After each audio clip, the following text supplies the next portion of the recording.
লেখা কৃপণ। আমি ভিক্ষা করে ফিরিতেছিলেন গ্রামের পথে পথে, তুমি তখন চলেছিলে তোমার স্বর্ণরথে। অপূর্ব এক স্বপ্ন সম লাগতেছিল চক্ষে মমন। কি বিচিত্র শোভা তোমার, কি বিচিত্র সাজ। আমি মনে ভাবতেছিলাম, এ কোন মহারাজ, আজ শুভক্ষণে রাত পোহালো। ভেবেছিলেন তবে আজ আমারই দাঁড়ে দাঁড়ে ফিরিতে নাই হবে।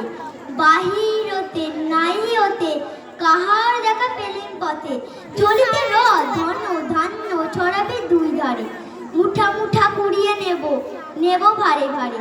দেখি সহসা রথ থেমে গেল আমার কাছে এসে। আমার মুখ প্রাণী চেয়ে নামলে তুমি হেসে। দেখে মুখের প্রসন্নতা জুড়িয়ে গেল সকল ব্যথা। হেনকালে কিসের লাগে তুমি অপসা, আমায় কিছু দাও গো বলে বাহিরে দিলে হাত।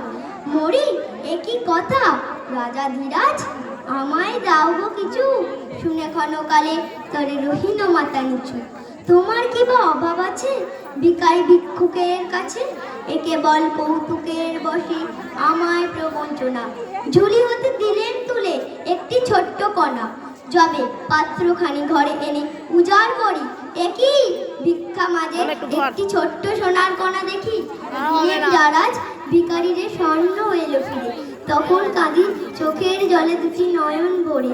তোমায় কেন দিইনি আমার সকল শূন্য করে। নমস্কার।